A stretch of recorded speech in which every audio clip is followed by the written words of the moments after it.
Hello, so this video is improving mental health of African and Black Americans.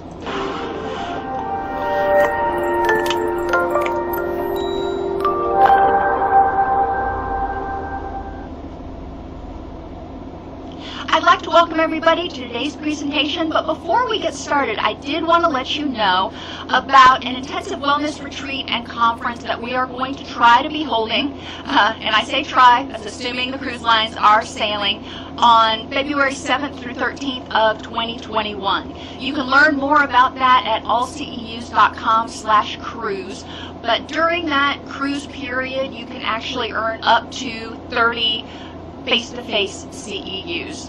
So again, go to allceus.com/cruise to learn more. Today we are going to continue with our series that was designed for Minority Mental Health Month and we're going to focus today on improving mental health of African and Black Americans. This presentation is based in part on SAMHSA Tip 59, which is called Improving Cultural Competence. If you go to the SAMHSA website, you can download the entire tip and read it from stem to stern if you want to do that. I am your host, Dr. Dawn-Elise Snipes. In this hour, we are only going to be able to scratch the surface of what one needs to know to be a culturally responsive counselor. But this gives you an idea maybe of all the things that you didn't know that you didn't know. We're going to explore a little bit the culture, values, and traditions of African and Black Americans. We're going to identify issues and barriers which need to be considered to provide culturally responsive treatment. And we'll learn about how to provide culturally responsive group psychoeducation. And we're really going to focus on pedagogy that is culturally responsive. African Americans or Black Americans are people whose origins are in any of the Black racial groups of Africa or other countries. African Americans specifically come from the Black racial groups of Africa, but there are a lot of other people who identify as Black who don't come from Africa, and that's important to remember. African Americans includes descendants of African slaves brought to this country against their will, and more recent immigrants from Africa, the Caribbean, South and Central America. Many individuals from these latter regions, if they come from Spanish-speaking cultural groups, may identify primarily as Latino. We don't want to just look at somebody and think, okay, the color of your skin tells me a bunch about you. It doesn't. We need to ask. And the diatribe that I always go on at the beginning of these presentations, what I'm presenting here is very, very generalized information and does not necessarily apply to every African American or Black American that you work with. So it's important to discuss with them, to talk with them about their values, about how much they embrace their culture of origin and what their beliefs are, not just to assume that based on gross generalities that you can anticipate what a client would need or is thinking. That's extraordinarily disempowering and paternalistic. In most African American communities, significant alcohol or drug use may be socially unacceptable or seen as a sign of weakness, even in communities where the sale of such substances may be more acceptable. So that's an interesting little tidbit there. Overall, African Americans and Black Americans are more likely to believe that drinking and drug use are activities for which one is personally responsible. Thus, they may have difficulty accepting alcohol abuse or dependence as a disease. Now that is huge. If you are working with somebody who is in treatment for a substance use disorder and you are embracing, your clinic embraces the medical model, embraces the 12 steps, both of those refer to substance abuse or dependence as a disease. And that may not be how this population views it. So it's important to ask, how do you view this issue? For, where does it come from? Is it a disease? Is it, a result of choices? How is it that you conceptualize addiction? African Americans and Black Americans are less likely than white Americans to receive treatment for anxiety and mood disorders, but they are more likely to receive treatment for drug use disorders. Unfortunately, this may be because of the disproportionate number of people who are referred from the criminal justice system. It's important to remember that generally, co-occurring disorders are the expectation, not the exception. We need to look and say, okay, substance misuse or substance abuse is a behavior. What is that behavior telling us? Where did it come from? It could have come from starting to use and experiment with drugs when you were knee-high to a grasshopper and getting those neurochemicals out of whack and causing some brain changes through development that resulted in tolerance and dependence. Possibly could happen. That's the whole gateway drug theory. Or it could be a behavior that is saying, I need to numb this pain. I need to escape from this feeling of disempowerment right now. So, I'm going to engage in these behaviors. There are a lot of different things that could be communicating other than that. What we need to do is ask the client, what does this behavior mean? What purpose does it serve for you? How is it functional? We don't do things that aren't functional. So in some way, that is working for the person. Now, it may not be working great, but it is serving a purpose, and we need to understand what that is. In one study evaluating PTSD among African and Black Americans in an outpatient mental health clinic, only 11% of clients had documentation referring to PTSD, even though 43% of clients showed symptoms of PTSD. Just let that sink in for a second. People who had already been evaluated, the evaluator just focused on one issue, whatever the presenting issue was, and didn't evaluate for trauma issues. Now, we know now, even since this tip was written, we know now that that is a huge mistake. But it is so important to understand the impact of trauma and the symptoms of PTSD and recognize what I call traumatic injury.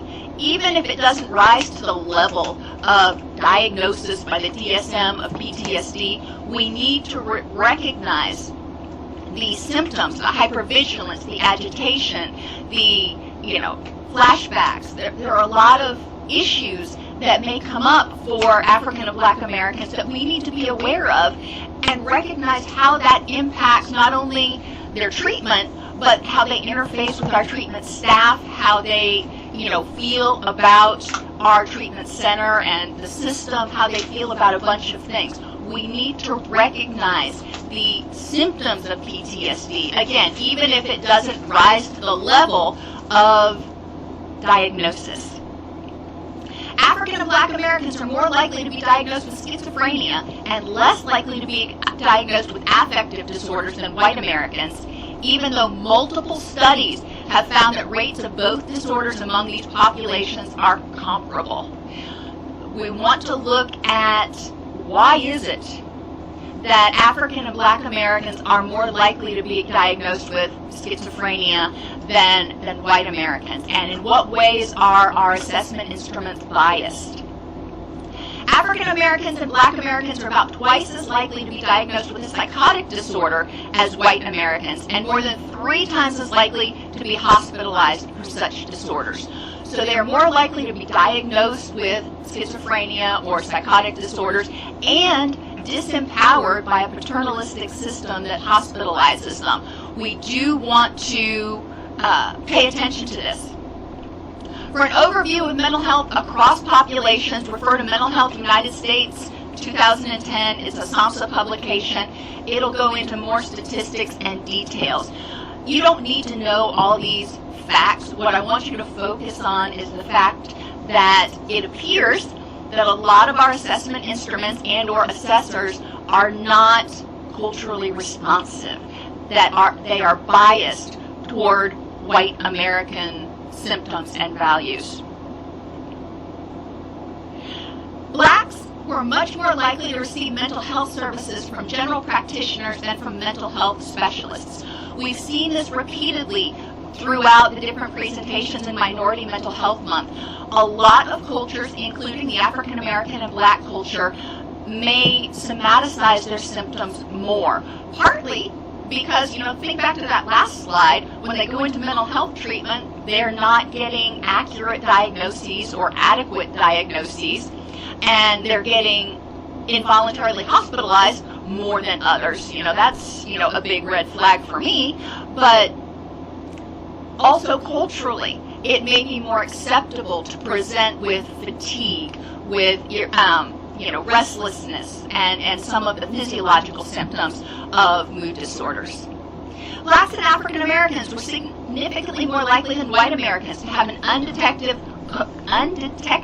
co-occurring mental disorder, and if detected, they were significantly less likely than white Americans or Latinos to receive treatment for that disorder. It just breaks my heart. Y'all know, if you've come to my classes or watched the videos on the YouTube channel, you know how much I believe that physical health, mental, emotional health, and addiction are all interrelated, and that it is virtually impossible to work with someone who has a substance use disorder who doesn't have some level of co-occurring mood issue. I mean, when you start sobering up, there is a lot to get anxious or feel depressed about. Now, maybe it only rises to the level of adjustment disorder if you have to put a diagnostic code on it, but it is so important to recognize that as people sober up and they're not able to numb it out, those mental health issues may become more prominent and may serve as a significant relapse trigger. 74% of African and Black Americans who had a past year major depressive episode were identified as also having both alcohol and marijuana use disorders. Well, I see some potential self-medication there. Both of these substances potentially can take the edge off some of that depression for people. African and Black Americans are overrepresented among people who are incarcerated in prisons and jails. A substantial number of those who are incarcerated, 64.1% of inmates in 2002, and my guess is it's a lot higher now, have mental health problems. I've worked with the criminal justice population. Just from anecdotal experience, I would say that if you include, developmental issues, fetal alcohol spectrum disorders, mood disorders, and substance use issues, you're getting way higher than 64.1%. Now, I don't have any hard data on that, except for one study that the sheriff in Alachua County did many, many years ago that assessed the incidence of trauma in female inmates in the Alachua County Jail, and they came up with a 99% rate of traumatic injury, maybe not rising to the level of PTSD, but a 99% rate of traumatic injury among females who were incarcerated in that one jail. African Americans and Black Americans are more likely to be referred to treatment from criminal justice settings rather than self-referred or referred by other sources. There's a significant amount of caution with self-referring to mental health treatment for a variety of reasons. Number one, being misunderstood. Number two, being misdiagnosed. Number three, for some, it is not culturally embraced to seek help from what is often a primarily white-dominated behavioral health system. I have worked in multiple behavioral health systems, and I can tell you that edict that JCAHO puts out that staff is supposed to be representative of the person served, oh my gosh, not so much. Yes, we may have a lot of diversity in the staff in general, but when you're looking at clinicians, it was almost always white females. That is not representative of the clients served. Just, one of my little soapboxes. Lack of familiarity with the value and use of specialized behavioral health services may limit service use. We want to provide information about what's out there. And instead of saying, you need this, go into the communities and say, what do you need? Do you need psycho-ed on parenting? Do you need videos that you can watch on your mobile device while you are at home because you can't come into treatment and you just need a little bit of information? What is it that you need, and how can we help you? We got to get away from this paternalistic idea of this is what mental health looks like for everybody, and I'm going to force it on you, and these are the services that work for everybody, and I am going to make those available to you. Well, those services may not be what they want. I mean, think about when you go to a restaurant and you're looking and there's, chicken, beef, vegetarian dishes. Not everybody orders the same dish. Not everybody wants the same thing. And not every type of meal works for every person. Same thing with treatment. An essential step in decreasing disparity in behavioral health services among African and Black Americans involves using culturally sensitive instruments and evaluation tools. It is important to look at the tools that you use and identify, go back through the data if you're using standardized instruments and make sure they were normed to be used on that population, that by ethnicity, by age, there are a lot of things we got to look at. You can't use a tool designed for adults on a 14-year-old and expect it to be accurate necessarily. You can't use something that was normed on all white people and expect it to be accurate for minority populations. African Americans and Black Americans were more likely than members of other major ethnic or racial groups to state that they lacked transportation to the program or that their insurance did not cover the cost of treatment. Huge issue. Huge issue. So we need to step back and say, okay, transportation and financial are huge barriers. How can we make it affordable? And instead of brainstorming among ourselves, we need to go into those communities and say, how could we make this useful and available in a way that you would use it? If the culture in that particular community, and remember, cultures vary. If you're in a rural community, an urban community, there are a lot of differences. African American or Black American in rural Middle Tennessee may have very different approaches or beliefs about treatment than one that lives in, Metro New York. So we do need to be sensitive and, again, not overgeneralize and ask. In Alachua County, Florida, I worked down there for 14 years in community mental health, so that's one area that I'm familiar with. And we created a lot of programs, and some of them got used a lot because they were effective and they were available, because we were going into the communities, providing services at the clubhouses, and it was effective for those people. And other services, like some of the prevention services that we offered at the schools, fell flat. And in retrospect, we could look back and go, you know what, we didn't ask people, how they would feel about having to commit to 16 classes at a school, once a week for 16 weeks. That is a huge thinking commitment for anybody. Not to mention somebody who is, working a 9-to-5 job or whatever. So that all those things are really important. We need to identify the barriers by asking, what are the barriers in this community? And then we need to brainstorm with the community, what are ways we could get around these barriers? And there are a lot of creative solutions, not the least of which is, Zoom meetings, not Zoom in particular, but HIPAA compliance, video-based meetings where people can log in if they can't get, and you can have people in the same room with you and be simulcasting at the same time so you can reach more people. But, I digress. It's important for you to work with your community. Long-standing suspicions regarding established healthcare institutions can also affect African and Black Americans' participation in, attitude toward, and outcomes after treatment. If they have been involved in the behavioral healthcare system, or even in the system, whether it's, DCF or the legal system, or even, unfortunately, the educational system, they may have already felt disempowered. They may have already felt ignored. So they may not be willing to come forth and say, I need these services or I want help, because they have not received assistance, or they, we haven't responded appropriately in some of our larger institutions.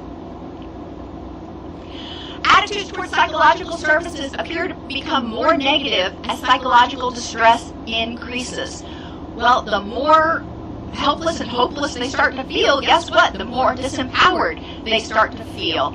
And they start looking at this system going, I don't know what you can offer me. And we need to be able to answer that question. We need to be able to communicate to persons of other cultures, what is it that our agency can offer you?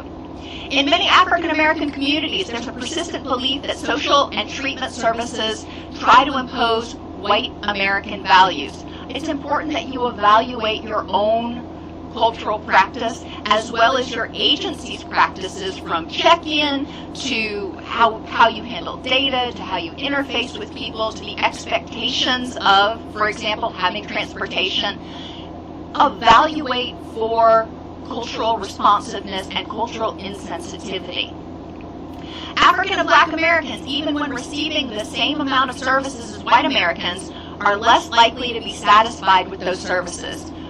We need to look at why. And instead of saying, well, they were resistant, I hate that word, we need to ask them, in what ways was this not helpful to you? What could we have done differently? We need to learn from the populations that we serve. Once engaged, African American and Black American clients are at least as likely to continue participation as members of other ethnic or racial groups. There's that phrase right there that is so crucial. Once engaged, once they're motivated, once they feel safe, once they feel heard and understood, they are at least as likely to continue participation as anybody else. Providers need to craft culturally responsive health-related messages for African and Black Americans to improve treatment and engagement and effectiveness.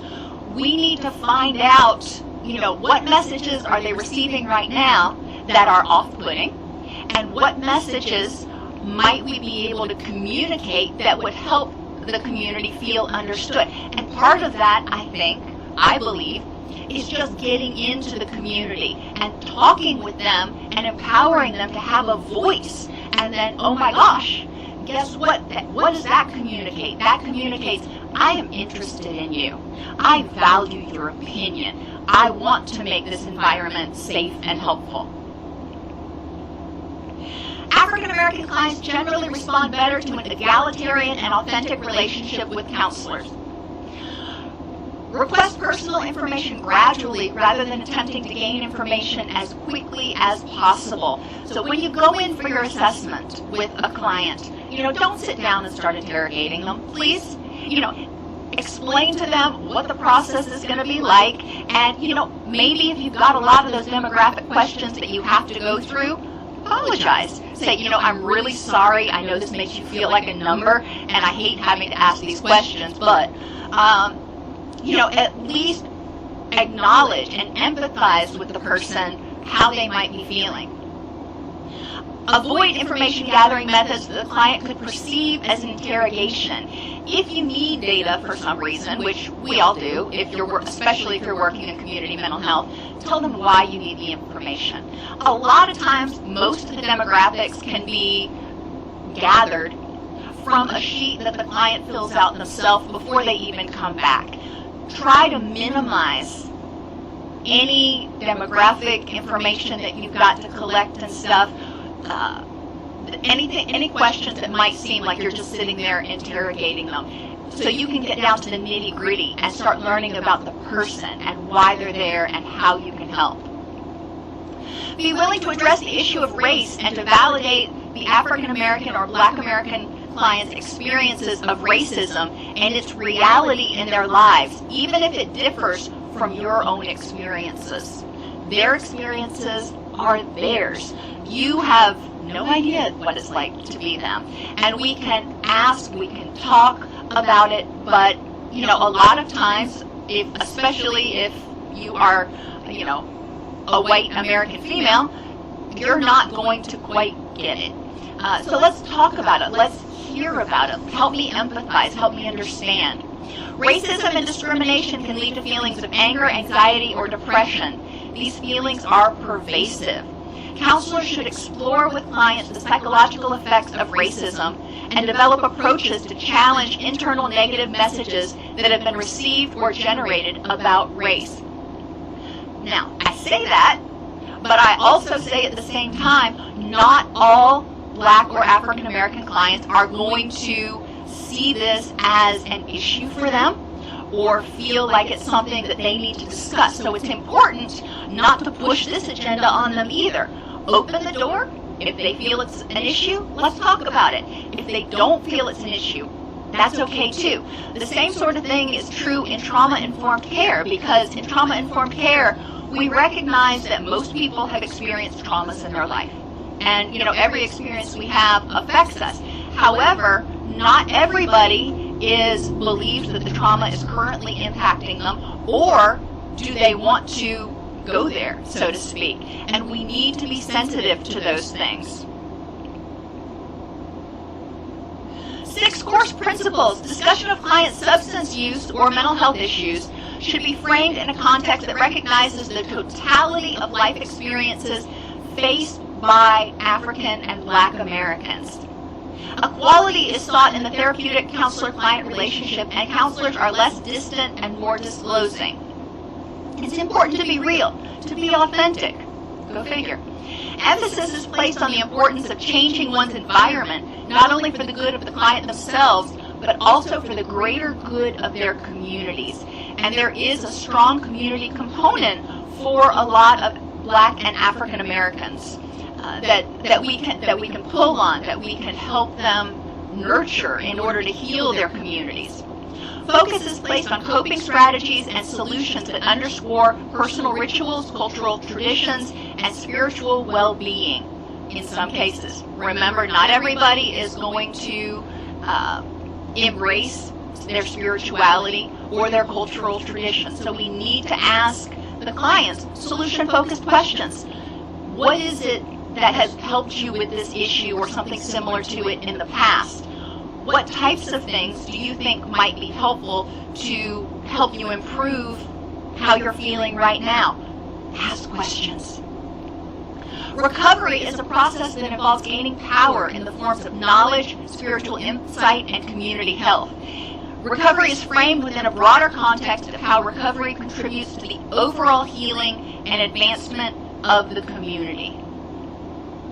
Interventions should make use of the core African American value of communalism by addressing the ways in which the individual's substance abuse or mental health issues affect his or her whole community. African American or Black American music, artwork, and food can help programs create a welcoming and familiar atmosphere. When people walk into your lobby, when they walk into your office, you want them to feel like they are recognized. You want them to know that you don't overlook them. So having representations is important to let them know that, I don't know everything, but I do recognize that you are an important person, and I want to help you feel comfortable. One intervention that appears to work better for African American and Latino clients than for white Americans is a node link map, which is a visual representation using information, diagrams, fill-in-the-blank graphics, and client-generated visual maps. So in the center, they can draw, a circle. I'm big on circles, and my depression. And then they can start identifying in different nodes all the different things that may be contributing to their depression. On another node link, they can identify happiness or recovery or whatever they want to call it, and then start identifying nodes that might help contribute to that. So in times in the past when they were happy, healthy, sober, what was different? What contributes and what will contribute in the future to their happiness? Cognitive behavioral therapy has certain distinct advantages. It fosters a collaborative relationship, recognizes that clients are experts on their own problems, And when comparing cognitive behavioral therapy and 12-step facilitation for a group of mostly African American or Black American men who were homeless, it found that cognitive behavioral therapy achieved significantly better abstinence outcomes than the 12-step facilitation. Thought that was an interesting little tidbit. The Living in Balance intervention, which uses psychoeducation and cognitive behavioral therapy techniques, has also been shown to improve treatment retention and reduce substance use. Now remember, you can find all of these resources in the SAMHSA tip. A review of cultural adaptations of evidence-based practices is given by Bernal and Dominic Rodriguez in 2002. So you can find, if you search online for that, cultural adaptations of evidence-based practices by Bernal and Rodriguez, 2012, you can find more information. Strengths of African American family life include strong bonds and extensive kinship, adaptability of family roles, but there is still a strong family hierarchy, a strong work orientation, a high achievement orientation, and a strong religious orientation. These are all things we need to kind of learn about during the assessment with our potential client. You know, which of these strengths applies to them, applies to their family, and can we build on? African and Black American clients appear more likely to stay connected with their families throughout the course of their illness. They are embedded in a complex kinship network of biologically related and unrelated persons. Hence, counselors should be willing to expand the definition of family to an extended kinship person. They need to be asked, how do you define your family? Who would you identify as like family, who may or may not reside in your home, or who you would rely on for help? To build a support network for African and Black American clients, we should start by asking clients to identify people who would be willing and able to support their recovery, and then ask clients for permission to contact those people and include them in the treatment process. Now, a lot of clients are not going to be down with involving other people, but some will, and it's important to open that door and ask, who is it that might be willing to participate? Engaging Moms is a family-oriented program and intervention developed specifically for African and Black American mothers that's been shown to significantly improve treatment engagement. A multi-system family approach incorporates an extended network of relationships that play a part in the client's lives. Using this model, social service and other community agencies can be considered a significant part of the family system. Network therapy, which involves the client's extended social networks, has also been found to improve outcomes for African and Black American clients when added to standard treatment. This whole multimodal, multidisciplinary approach is important because we need to look at that Maslow hierarchy and figure out, where are the gaps in what needs this person is getting met. The family team conference model can be a useful approach given that it also engages both families and communities in the helping process by attempting to stimulate extensive mobilization of activity in the formal and informal relationships in and around clients' families. So you may have a representative from the school, you may have a representative caseworker or something. There may be multiple people involved in the team conference that are designed to provide a recovery-oriented system of care. Because of the communal cooperative values held by many African and Black Americans, group therapy can be a particularly valuable component of the treatment process.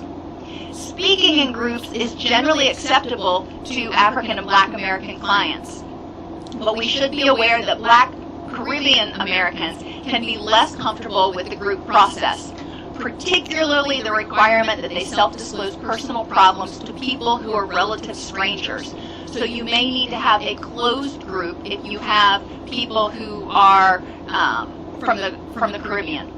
African and Black Americans seem less likely to self-disclose about the past in group settings that include non-Hispanic whites.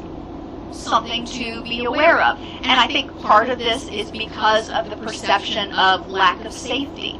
we need to ask people, what do you need in order to feel safe in this environment? Homogeneous African and Black American groups can be good venues for clients to deal with systemic problems such as racism and lack of economic opportunities in the community. The Black community has changed the mutual help model for substance use and mental health to make it more empowering and relevant to African American participants. For additional information on 12 steps for African Americans, visit Alcohol Anonymous World Services, AA for the Black and African American Alcoholic, which is available online. So there are cultural adaptations that we can use to be a little bit more responsive. African and Black American culture and history is steeped in healing traditions passed down through the generations, including herbal remedies, root remedies, and so forth. Acceptance of traditional practices by African American clients and their families does not necessarily indicate that they oppose or reject modern approaches, but they're open to more things. They can accept and use all forms of treatment selectively depending on the perceived nature of their health problems. Many times, psychological and substance abuse problems may be seen as having spiritual causes that need to be addressed by traditional healers or religious practices. We want to ask who might be helpful. African Americans are much more likely to use religion or spirituality as a response to physical or psychological problems. Their cultural and religious institutions play an important role in treatment and recovery, education, politics, recreation, and social welfare throughout their whole community. Interestingly, a growing number of African American and Black Americans are converts to Islam, and many recent immigrants from Africa to the United States are also Muslims. We don't want to assume that they are Christian. We want to ask what their religion or spiritual practices are. It's not uncommon for African Americans to approach clergy first with mental health or substance abuse problems, but many clergy believe they are not well prepared to address those problems.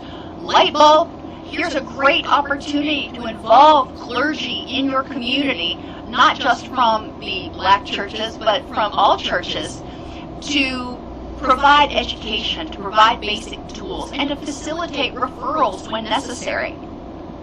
Consider involving African American clergy in treatment programs to improve and better engage clients and their families. If there is somebody, in your residential or IOP program, if there is someone who is a pastor that they can go and talk to, that might be an excellent option for them, excellent resource for them to have. Other means of engagement within the church can lead to recovery, including participation in religious services and the use of peer mentors. Work with clergy, work with the churches to identify ways that you can help the people that attend their church. How can we help them improve their health and well-being? We don't have to go in with how can we identify substance abuse and depression. Let's go in and say, how can we help the entire congregation improve their health and well-being? What is it that we can do to be of service to you, the pastor, to facilitate growth and improvement of health and well-being within your congregation? African American clients tend to underestimate the difficulties they will face after treatment. They report a greater need for resources and greater exposure to high-risk situations, but still have a greater belief in their ability to maintain recovery. And this may be very, very true. I also wonder how much of that belief is steeped in their desire to get out of the predominantly paternalistic white organization, and they would rather rely on their traditional community-based systems. I don't know. Although an individual's belief in coping can have a positive effect on initially managing high-risk situations, it can also lead to a failure to recognize the level of risk in a given situation, anticipate the consequences, secure resources and appropriate support when needed, and engage in coping behaviors conducive to maintaining recovery. So guess what? Here are 4 bullet points for anybody's relapse prevention plan. I don't care whether we're talking about major depressive disorder or cocaine abuse. These are 4 things that we need to identify ideally early in the treatment process that people can start implementing when they're not actually in session. But definitely by discharge, we want a relapse prevention plan that addresses these issues. Counselors can help clients practice coping skills by role-playing, even if clients are confident they can manage difficult or high-risk situations. When you role-play an individual, obviously, you're working with that client and just having them demonstrate what they can do. When you're working in group, one of the things that you can do is take people who are confident in their skills, and you can have them model by role-playing for the group, model those skills. So they're still practicing, but they do feel like they are helping out the group. Culturally responsive group education. And I do see a lot of comments over here, and I promise I will get to those. That's why I'm kind of trying to slide through the rest of this presentation. So I'm not ignoring you. A common misconception about culturally responsive instruction is that facilitators must teach the Asian way or the Black way. People often get intimidated by the words culturally responsive because of the incredible number of cultures and mixes of cultures in today's treatment groups. Too often, clinicians subscribe to the misguided idea that clients of different races need to be taught differently and waste an enormous amount of time and effort in the process. Find common ground. If you're doing a group, most people listen to music. So if you want to involve music in the process, you can either see if you can find a type of music that everybody likes, or have them bring in lyrics or, play a song that they like that particularly represents a particular issue. People don't have to be African American, Latino, or for any particular background to listen to a particular type of music. When you teach complicated concepts, make analogies or use metaphors that apply to the people that you're working with. If you're working with a group that is in rural Tennessee and they are primarily agricultural in occupation, well then guess what? You're going to use a much different analogy with that population than you are with someone who, again, is in urban New York City. Talk about things that they're interested in. And if you're working, it doesn't matter what age group you're working with, ask them, what types of things are they interested in? At the beginning of group, talk a little bit about, what things that happened over the week that they thought were interesting, movies they saw or music that came out or whatever. Get an idea, connect with them on a human level. Go figure.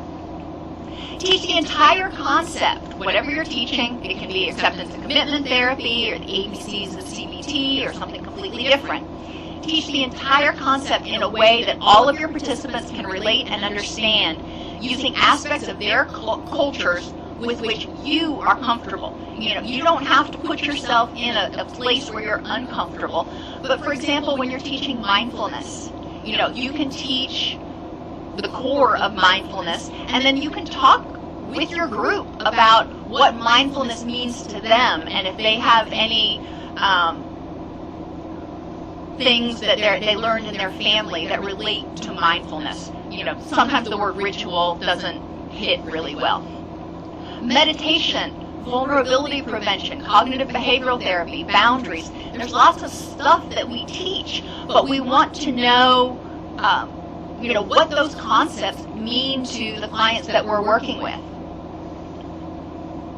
It's important to know the learner. And, a lot of the stuff we're talking about right now comes from this article, Culturally Responsive Differentiated Instructional Strategies from the Metropolitan Center for Urban Education at New York University. But back to how to do this. Know the learner. We need to know as much as possible about our participants to teach them well, including their learning styles. Are they auditory, visual, kinesthetic? The pace of learning, Are they active learners, they learn as they go, or reflective, where they need information, they need a minute to process it? There are multiple intelligences. Where are their strengths? Personal qualities such as personality, temperament, motivation, personal interests, potential disabilities, health, family circumstances, and language preferences. Traits of a quality group facilitator. We believe all participants can learn and can recover.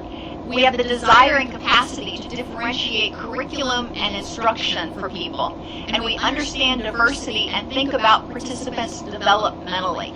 You may have people in your group who are developmentally at a different place. They may be chronologically at the same place. They may all be 42 years old, but some may be developmentally at a different place due to brain injury or something else. So we do need to be responsive to everyone in our group.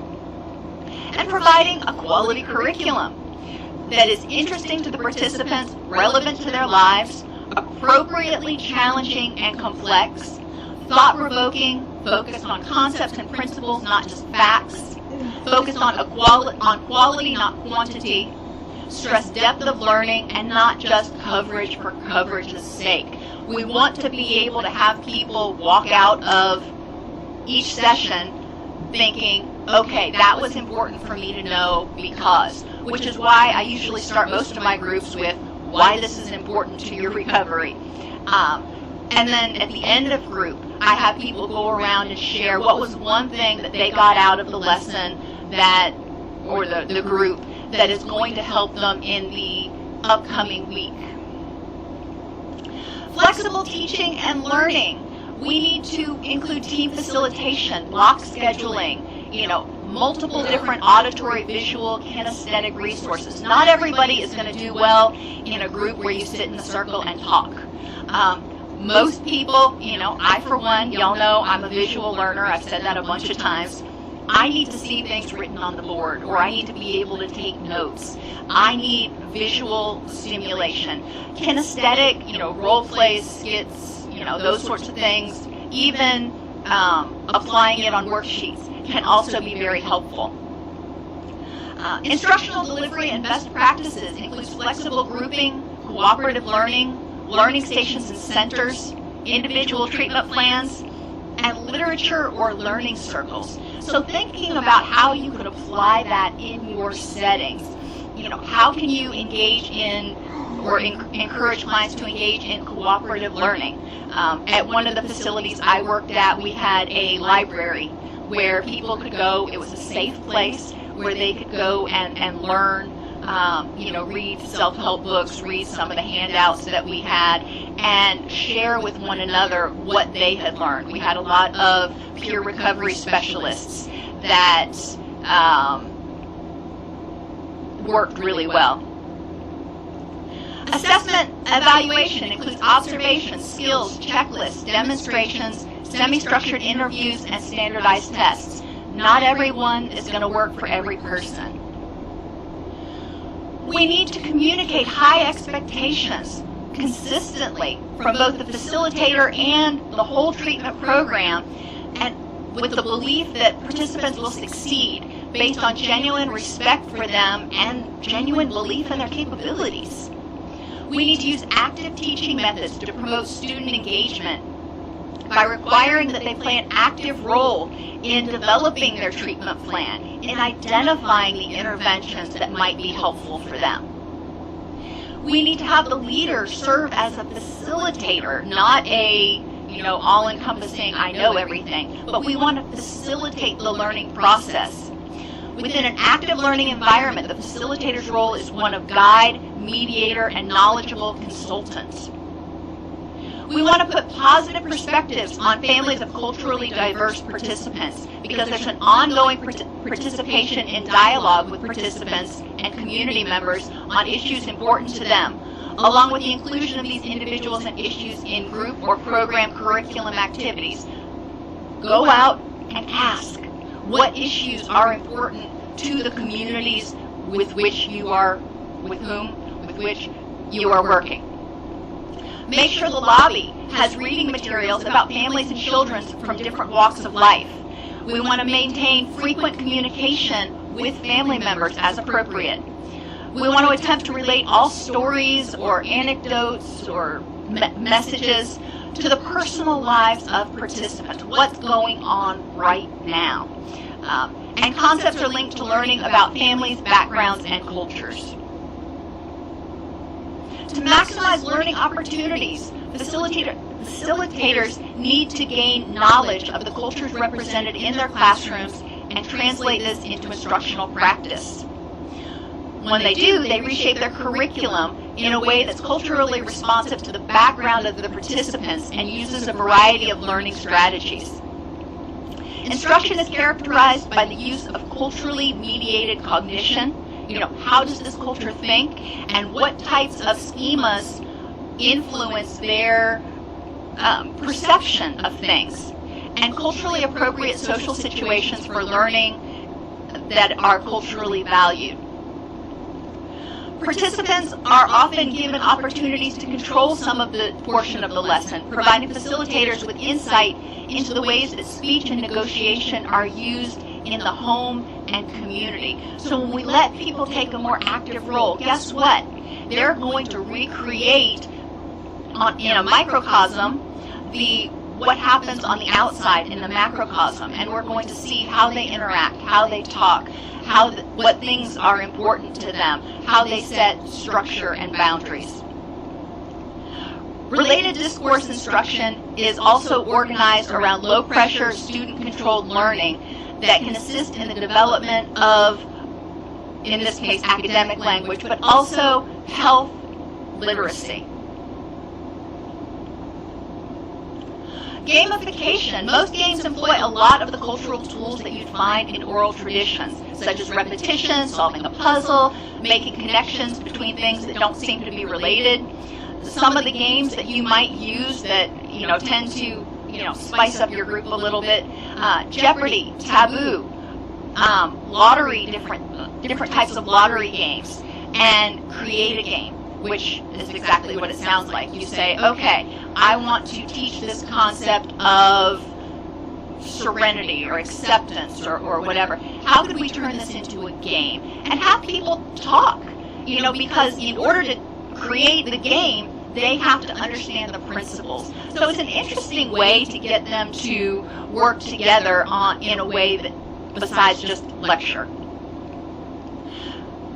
Make it social. Organize learning so that participants rely on each other in order to build communal orientation and participation. Have people work with one another. Have people work in groups. Even if you break your group up so it's in dyads, that encourages people to work together and start learning how to communicate with one another and relying on and getting to know one another. The communal orientation can be summed up in the African proverb, I am because we are.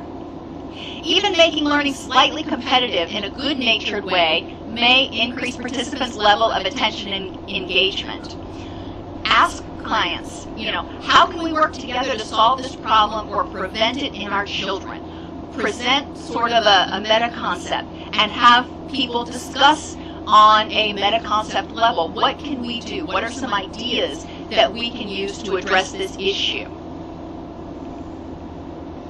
Storify it. The brain is wired to remember stories and to use the story structure to make sense of the world. So we can use that story structure and help people create a story, even have them write a story that teaches a particular concept. Maybe you can have them identify a main character and how this main character encounters adversity and figures out which tools to use to deal with the heartache that occurred because of that diversity.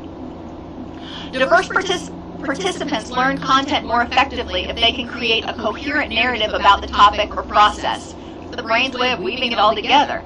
So have them create skits or role plays to demonstrate a topic or a concept. Break them into smaller groups. If you're working in the community, you can break them into, groups of parents or groups of pastors, and you know, you can break them into groups like that, or just have them count off 1, 2, 3, 4. Have them relate what they're learning to something that they already know that is important to them.